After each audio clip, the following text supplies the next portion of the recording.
The inexcusable magnitude of global food waste. The world is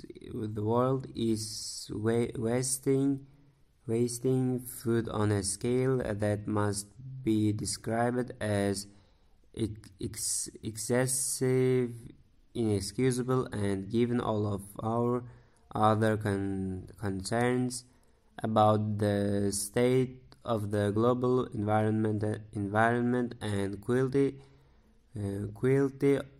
of human life outright incomprehensible.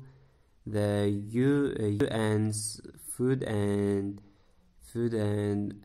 Agricultural Organization puts the annual global losses at 50% for root crops, fruits and vegetables, 35% for fish, 30% for cereals, 30% for cereals and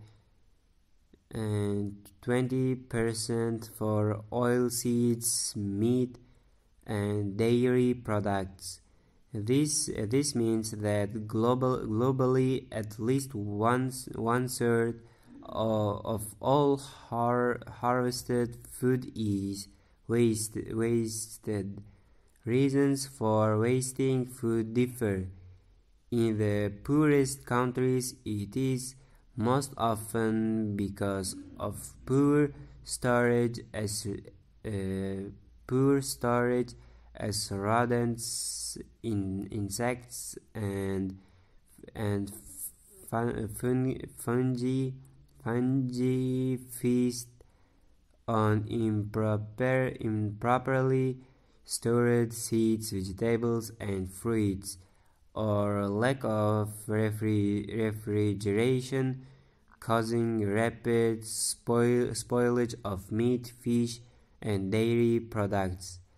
That is why in sub-Saharan Africa, most waste takes place even before the food reaches consumers. In the affluent world, however, the main cause is simply the gap between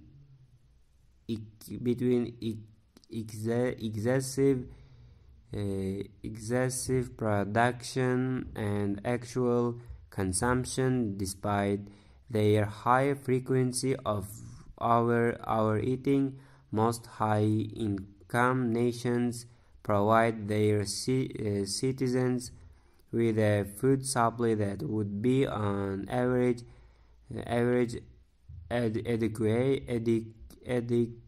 adequate for hard-working lumberjacks or coal miners, not for largely sedentary and aging populations. Not surprisingly, the United States is a leading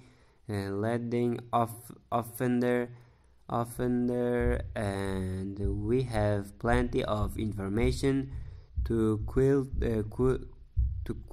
quantify the excess. Average daily food supply in the U.S. comes to about 3,600 kilocalories per person. That's supply, not consumption, and a good thing too. Consider that if you omit babies and housebound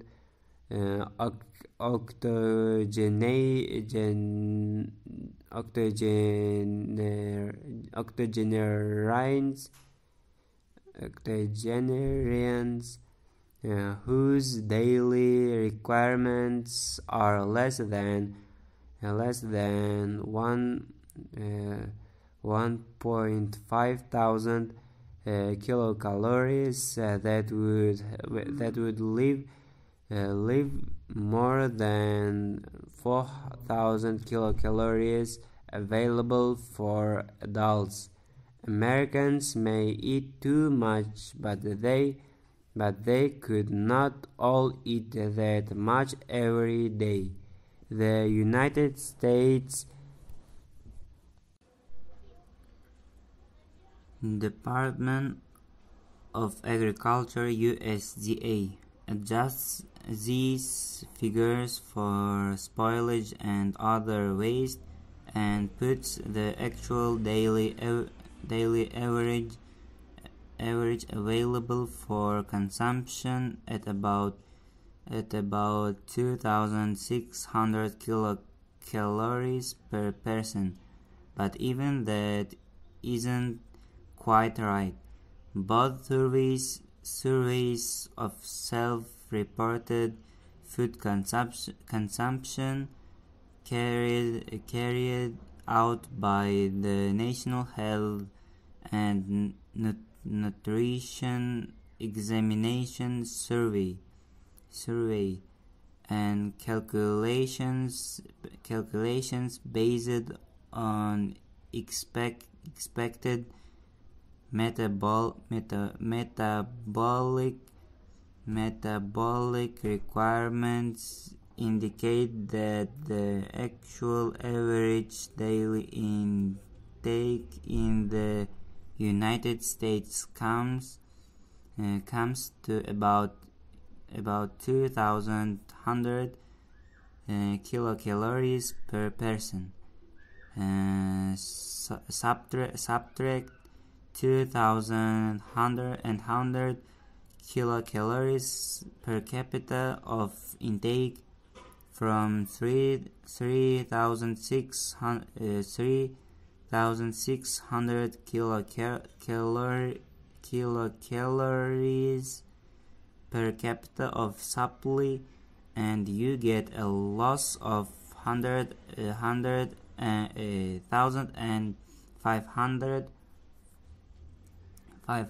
kilocalories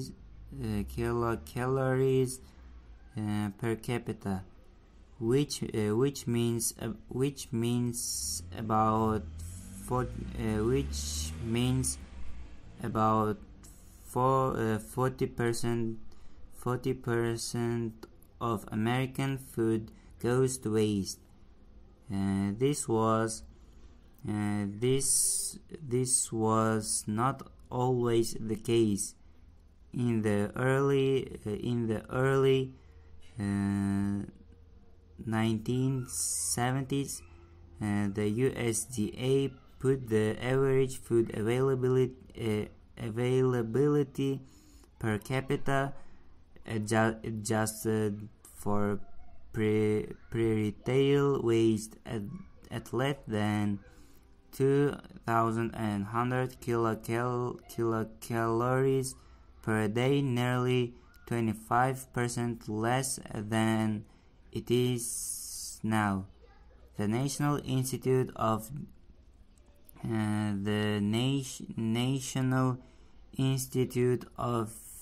Diabetes and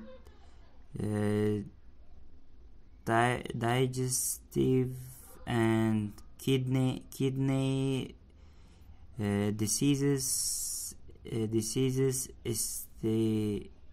estimates that the United States per capita food waste increased by 50% between 1974 and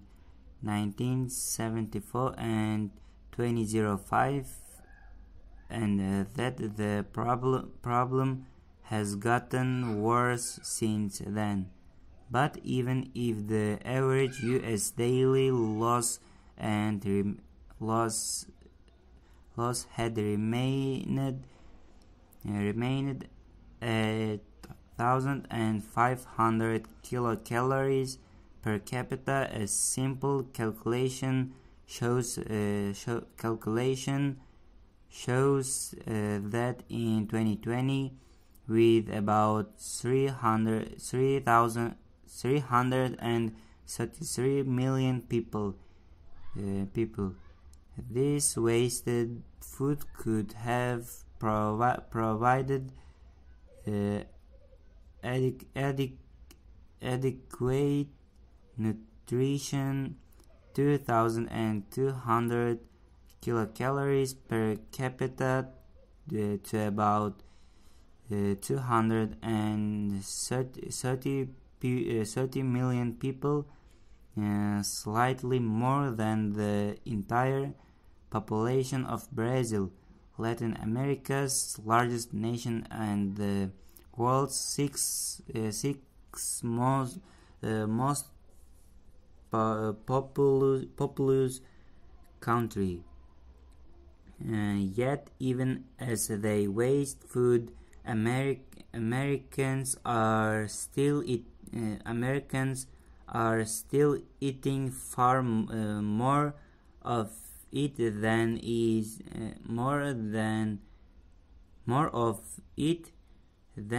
is good for them. The prevalence of obesity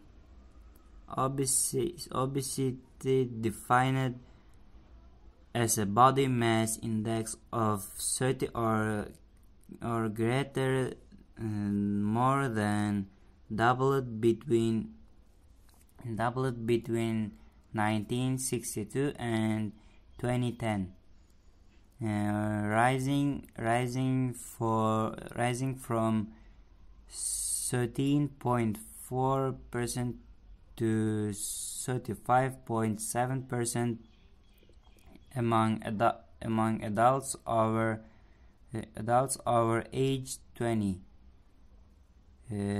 Add to this number the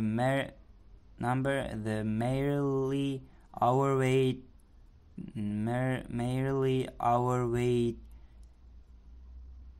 BMI between 25 and 30, and you find that among adults, 74% of males and 64% of females have an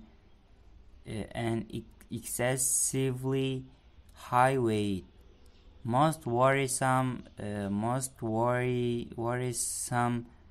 as obesity is usually a lifelong condition. That proportion is now above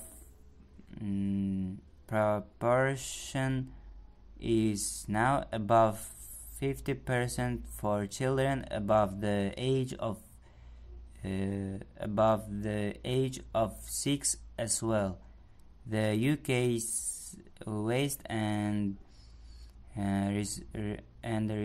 Resources Action Programme and WRAP provides different perspectives by tracing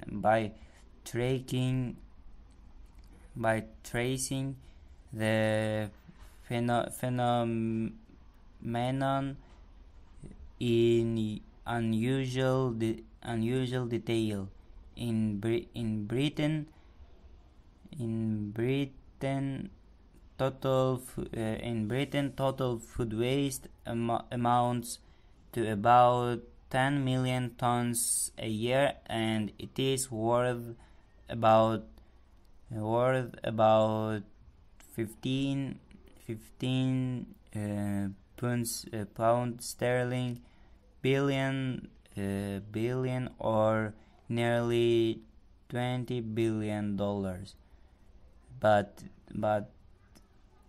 inedible parts, skins, peelings, bones, make up only 30% of the total, so 70% of wasted food could have been eaten.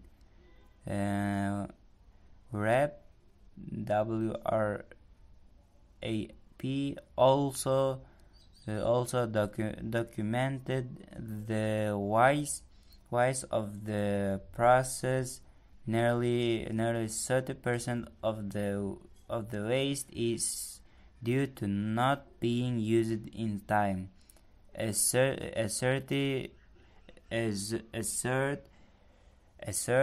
because of the expiry of best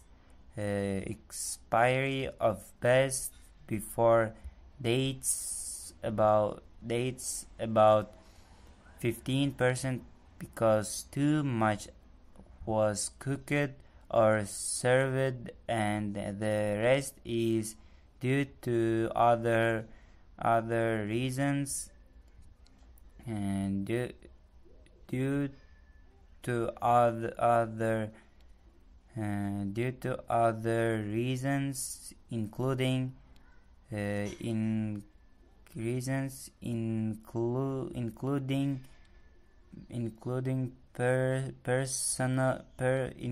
personal preferences, fussy eating, and accidents. Food loss goes beyond the wasted nutrition.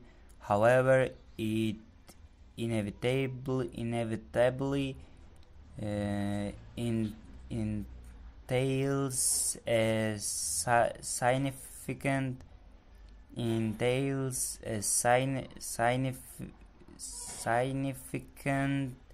waste of labor and energy used directly to operate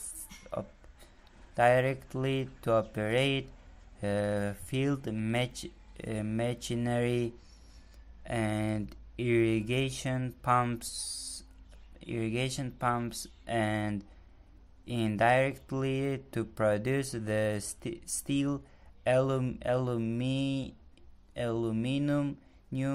and plastics needed to make those mechanical inputs, and to synthesize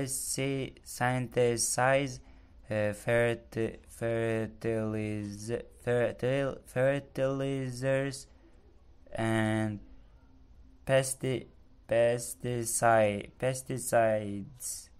The extra agricultural effort also ends up hurting the environment by causing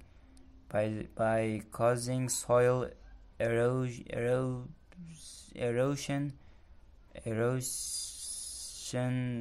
nitrate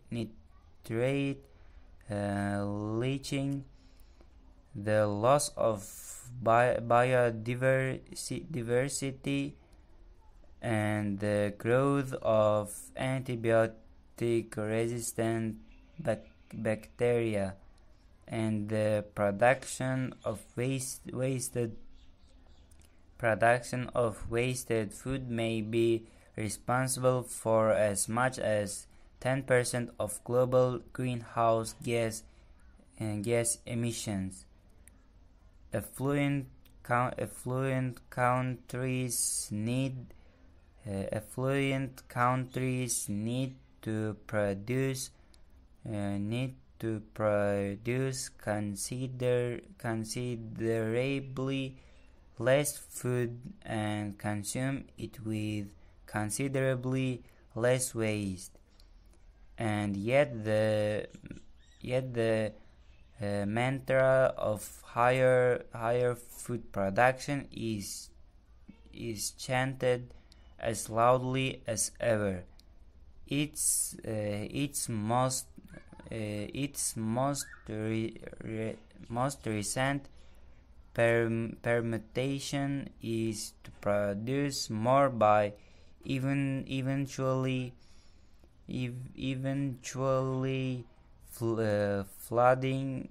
flooding the markets with fake meat made from altered legume proteins. Instead, why not try to find clever ways to reduce food waste to a more acceptable level of loss. Cutting food waste in half would lead the way to a more rational use of food worldwide, and the benefits could be huge. WRAP estimates that $1 invested in food waste prevention has a 14-fold return in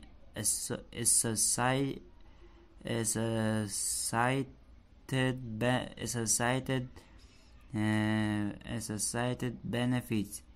Is this not persuasive enough?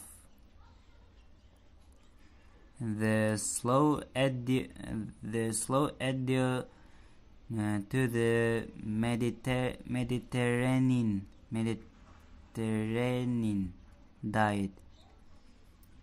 The benefits of the Mediterranean diet became widely known after 1970 when Uncle Case published the first installment in his long-term study of nutrition and health in Italy, Greece, and 5 other countries, and found it was associated with a low incidence of heart disease. The key traits of the diet are a high intake of carbohydrates, mostly bread, pasta, and rice, complemented by pulses, beans, peas, chickpeas, and nuts, dairy products, mostly cheese and yogurt, fruits and vegetables, seafood, and lightly processed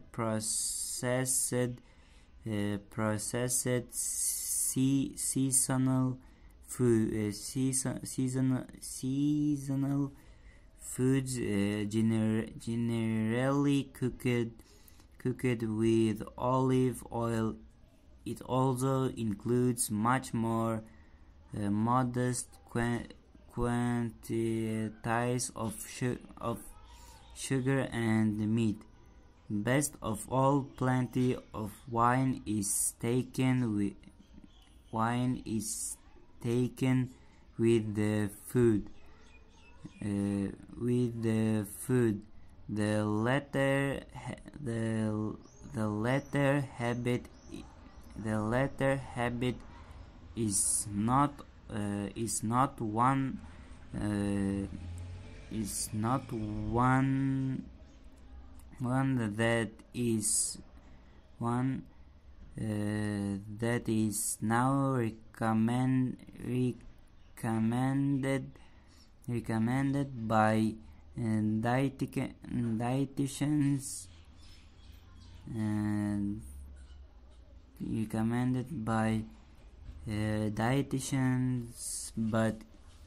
but it is clear that the Mediterranean diet reduces the risk of cardiovascular problems, cuts the risk of certain cancers by about 10% and offers some protection against type 2 diabetes. There is little doubt that if Western countries had followed it en masse, they'd never have reached the levels of obesity prevalent today. In 2013, UNESCO inscribed the diet on the list of the intangible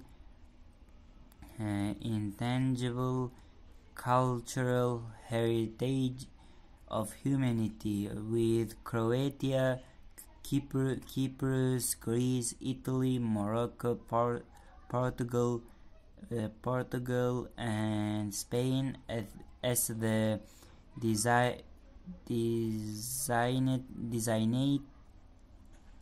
designated countries. Yet even in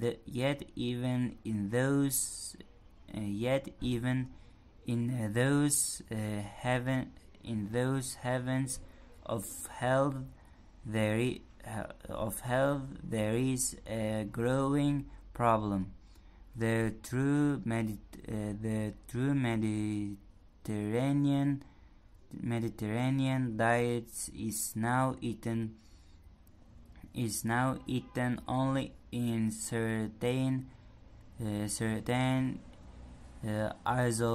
isolated coastal or mountainous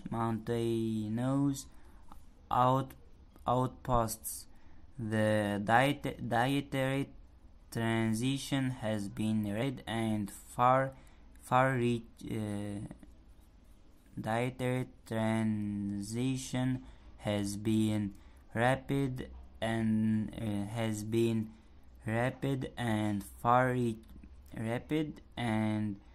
far-reaching, particularly in the two most populous countries of the region, Italy and Spain. During the past 50 years, the Italian diet has become more Mediterranean only for fruit. The consumption of which went up by nearly 50%. Meanwhile, consumption of animal fats and meat trebled.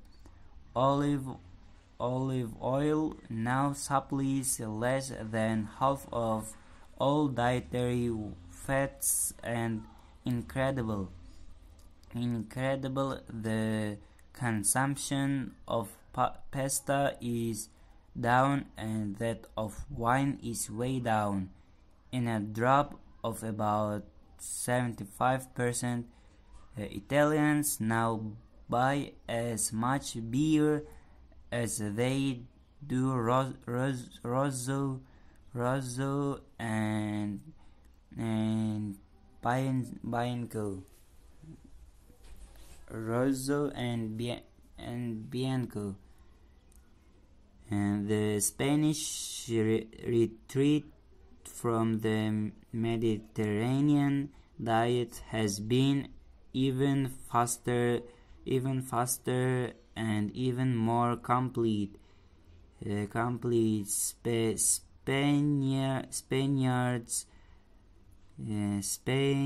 Spaniards still like their seafood, the consumption of which has increased,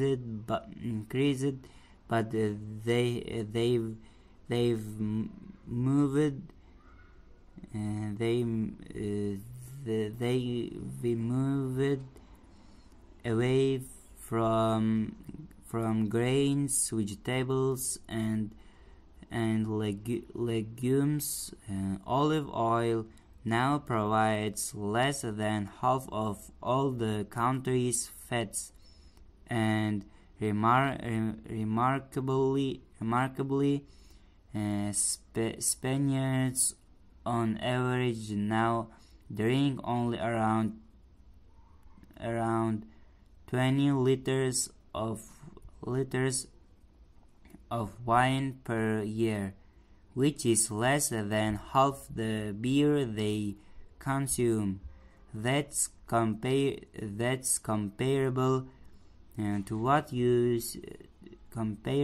to what you see in Germany and the Netherlands. Could there be a more potent symbol of the diet's demise than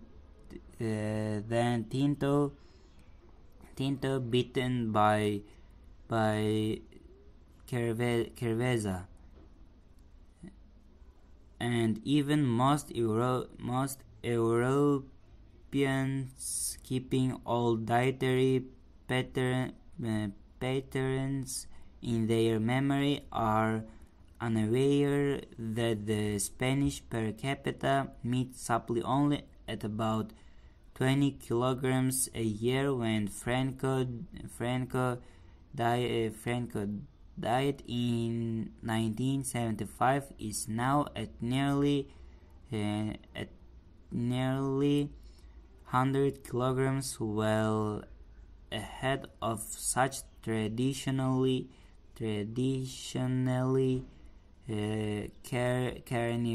carnivorous nation as Germany, France, and Denmark.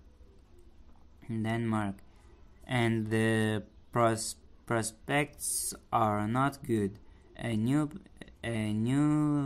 pattern of eating has become the norm among the young people who also buy less fresh food than their parents did. Spain, for example, has no shortage of McDonald's, KFCs, Taco Bells, and Dunkin' Donuts,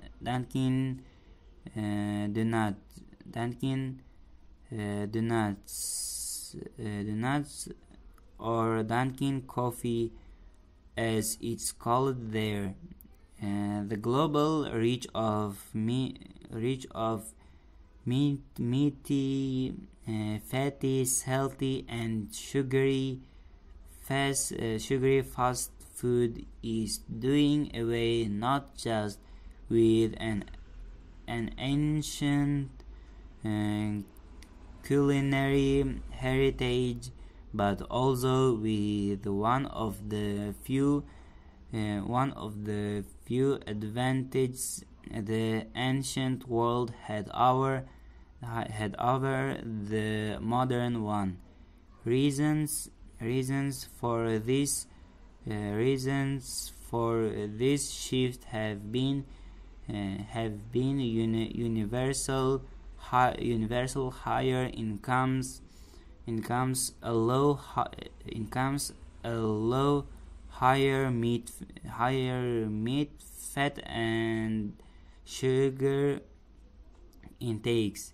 Traditional families have been replaced by two-income and single-person households that cook less at home and buy more ready-to-eat meals, and busier lifestyles promote snacking and convenience food. It's no wonder that obesity rates have been increasing in Spain and Italy as well as in France.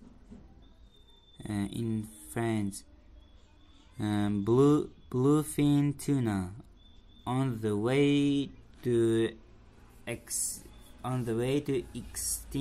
extinction. Consider the tuna.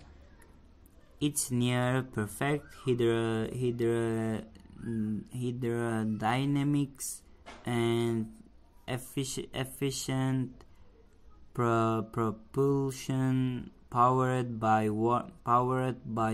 warm-blooded muscles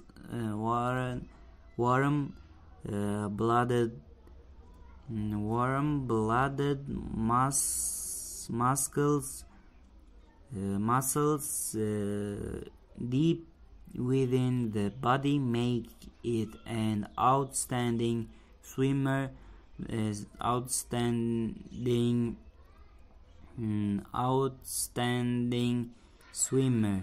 The largest one top 70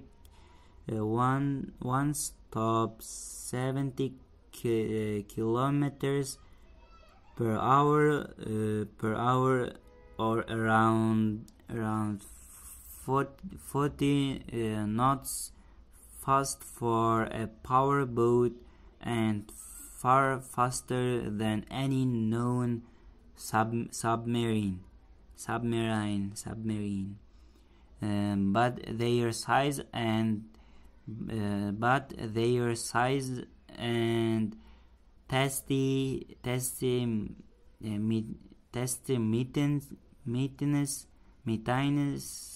meatiness have put the most majestic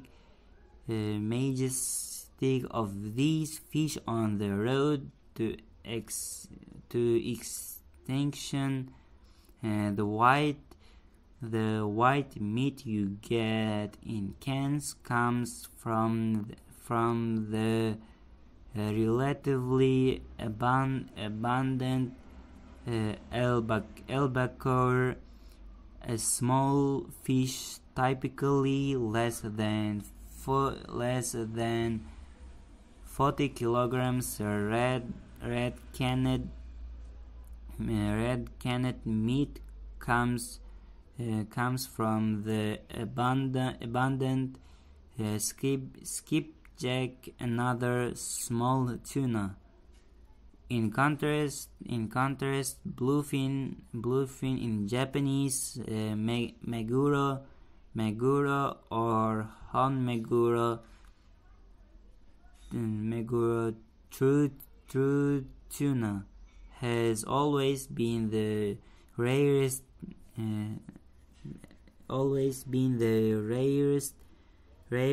tuna. adults can grow to more than 3 meters and weigh more than 600 kilograms. The bluefin is Japan's first choice for sashimi and sushi. When these dishes became popular in Edo, Tokyo during the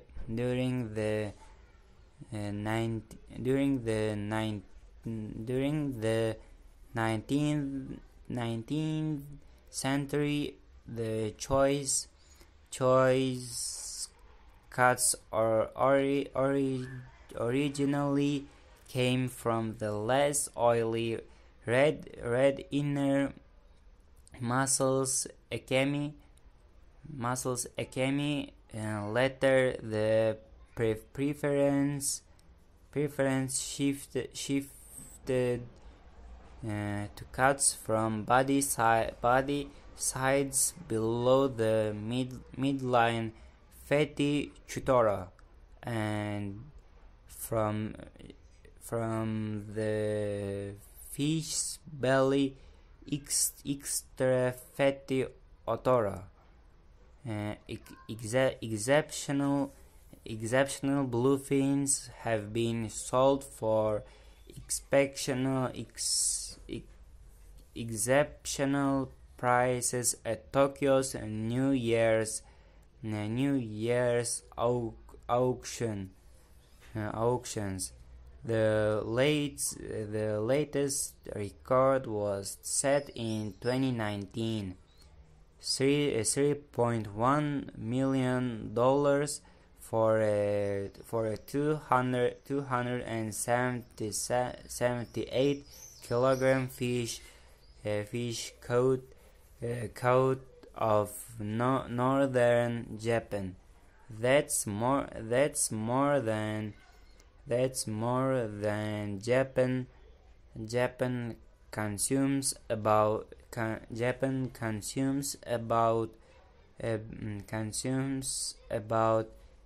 80% of the worldwide bluefin catch, far more than its own allowed quota, and to fill the gap, bluefins are now imported to Japan either fresh as air cargo or gilded, gutted and frozen solid. Rising demand is increasingly satisfied by fish caught in the wild and then fattened in cages where they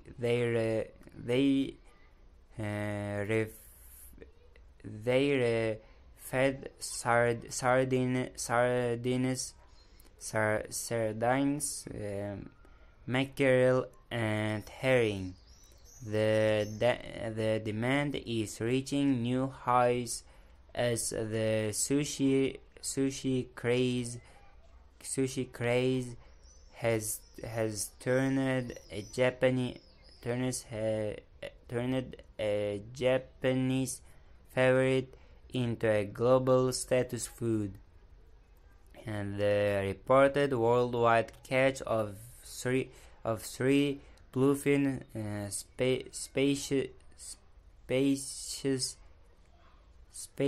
species is now about 75,000 tons a year. 75,000 tons a year. That's less than it was 20 and 40 years ago, but but illegal catches and underreported landings,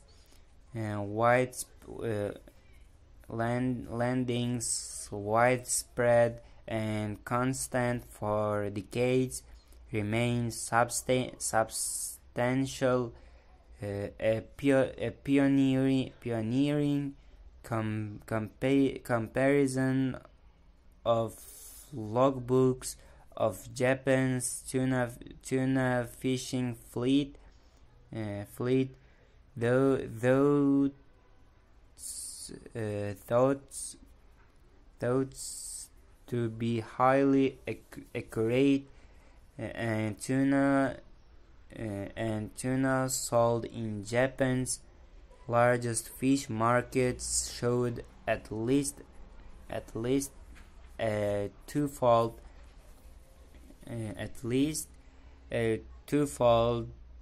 discrepancy.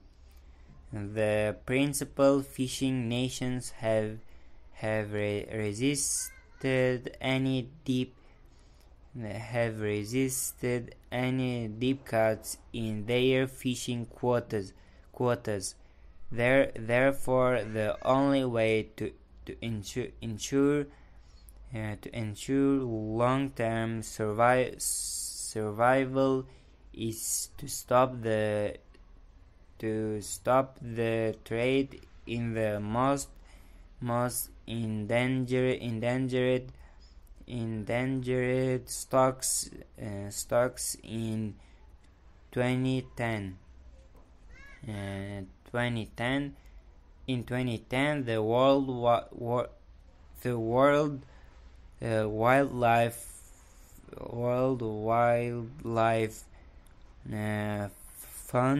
Fund fishery experts at the UN's Food and Agriculture Organization and the Principality of Monaco asked for an international trade ban on the northern bluefin, but the proposal was defeated. Moreover, it might be too late for even a total fishing ban in the Mediterranean and in the northeast Atlantic to prevent the collapse of those bluefin fisheries. And unfortunately, it's very hard to raise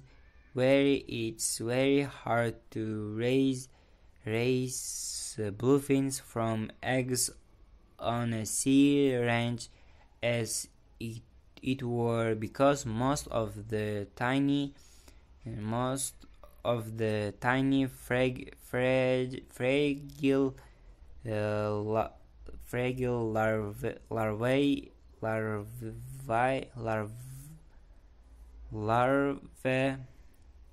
do not survive the first 3 or 4 weeks of life.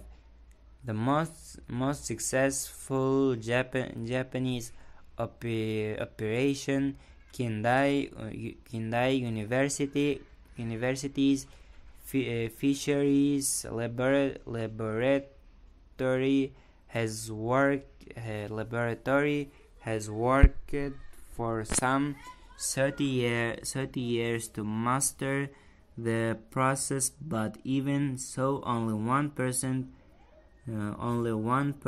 of the fish survive.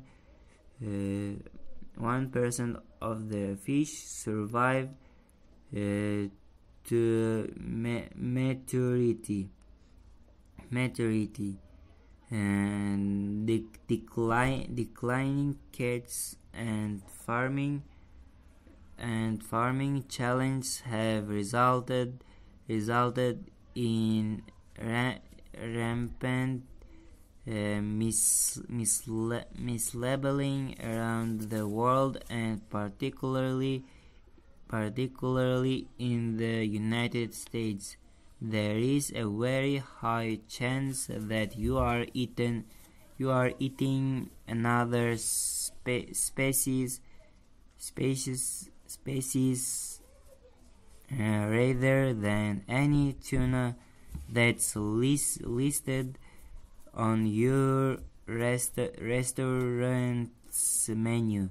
In the U.S., more than half of all tuna served in restaurants and sushi shops is mislabeled.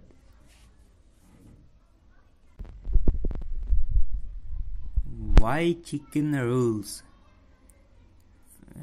For generations, beef was the United States dominant meat, followed by pork. When annual beef consumption peaked in 1976 at about 40 kilograms, boneless weight per capita, it accounted for nearly half of all meat. Chicken had just a 20% share, but chicken caught up by 2010, and in 2018 chicken's share came to 36% of the total, nearly 20 percentage points higher than beef. The average American now eats 30 kilograms of boneless chicken every year. Both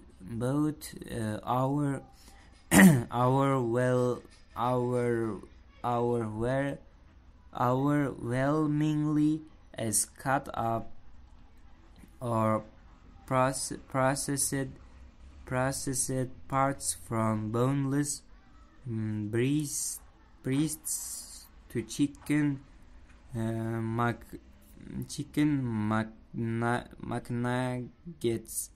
McNuggets. The constant obsession with diet in the United States. In this case, the fear of dietary cholesterol and saturated fat in red meat has been a factor in the shift. The differences, however, are not striking. 100 grams of lean beef has 1.5 grams of saturated fat, compared with 1 gram in skinless chicken breast, which actually has more cholesterol. But the main reason for chicken's ascendance has been its lower price, which reflects its metabolic advantage. No other domesticated land animal can convert feed to meat as efficiently as broilers, as chickens, bred and raised specifically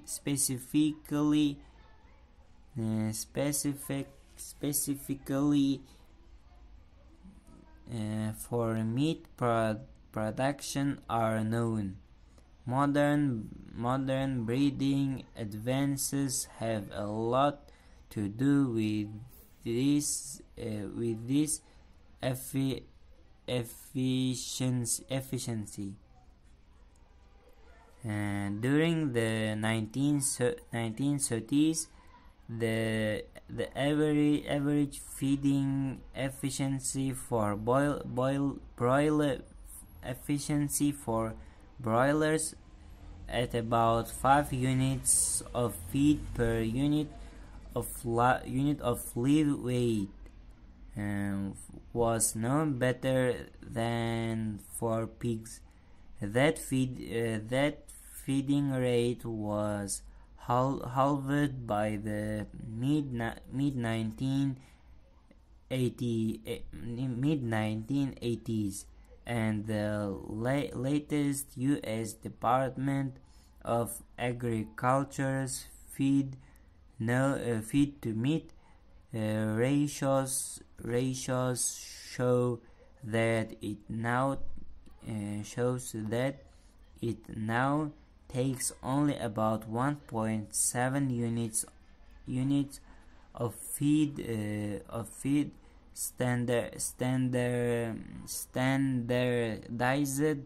in terms of feed corn to produce a unit of broiler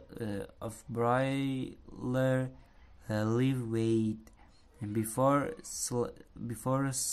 slaughter. Compared with nearly 5 units of feed for hogs and almost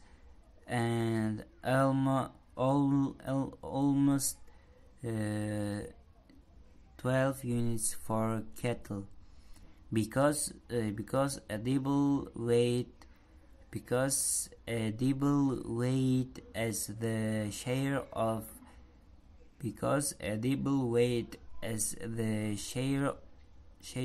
live weight differs substantially among the leading meat species. It is about 60% for chicken, 53% for pork, and only about 40% for beef. Recalculations in terms of feeding efficiencies per unit of edible meat are even more revealing. Recent ratios have been 3-4 units of feed per unit of edible meat for broilers, 9-10 for pork, and 20-30 for beef. These numbers correspond to average feed to meat conversion efficiencies of respectively 15, 10, and 4%. In addition, broilers have been bred to mature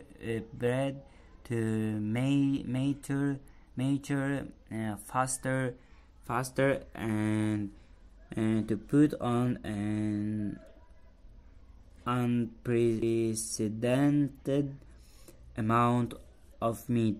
Traditional free-running birds were slaughtered at the age of 1 when they weighed only about 1 kilogram. The average weight of American broilers rose from 1.1 kilograms in 1925 to nearly 2.7 in 2018, while the typical feeding span was cut from 112 days in 1925 to just 47 days in 2018.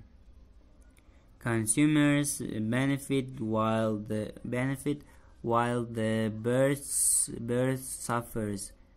They gain weight so rapidly because they can eat as much as they want while being kept in darkness and strict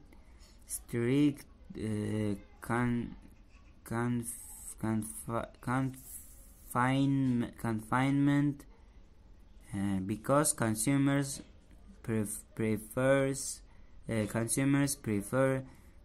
lean breast meat. The selection for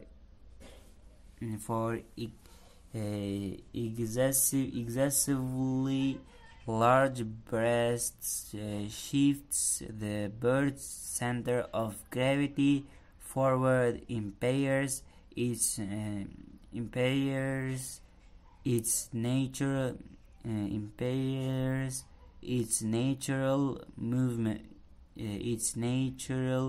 movements, and puts stress on its legs and heart.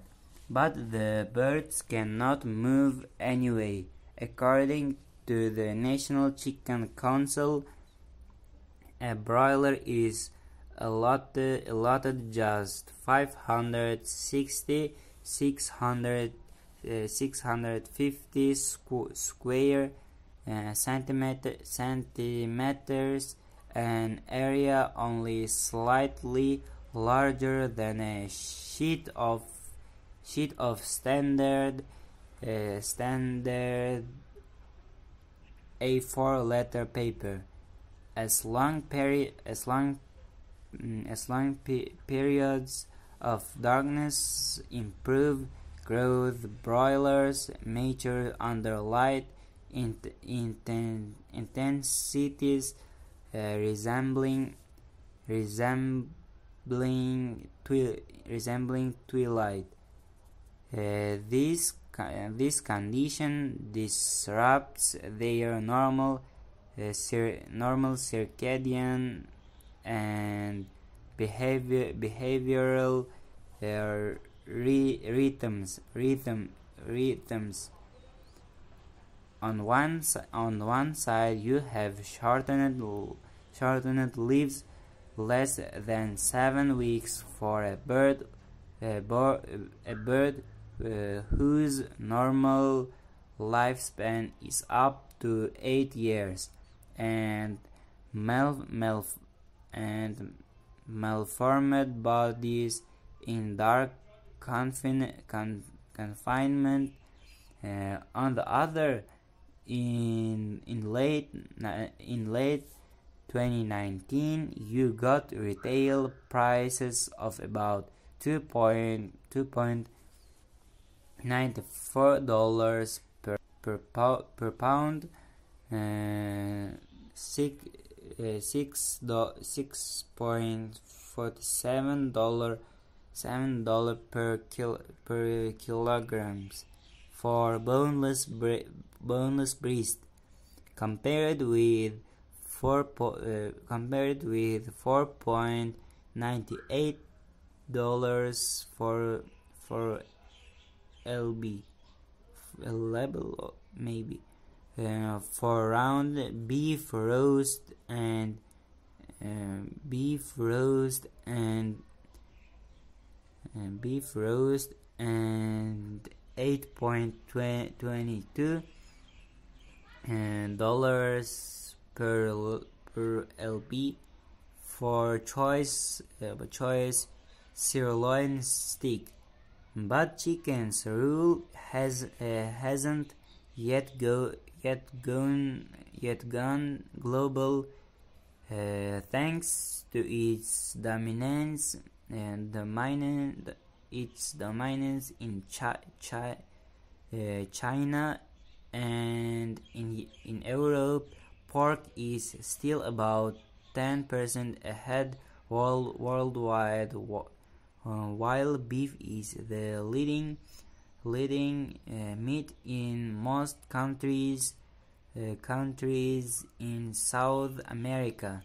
Still, broilers mass produced in confinement will almost certainly come out on top worldwide within a decade or two. Given this reality, consumers should be willing to pay a bit more in order for the producers to make the short lives of broilers less stressful.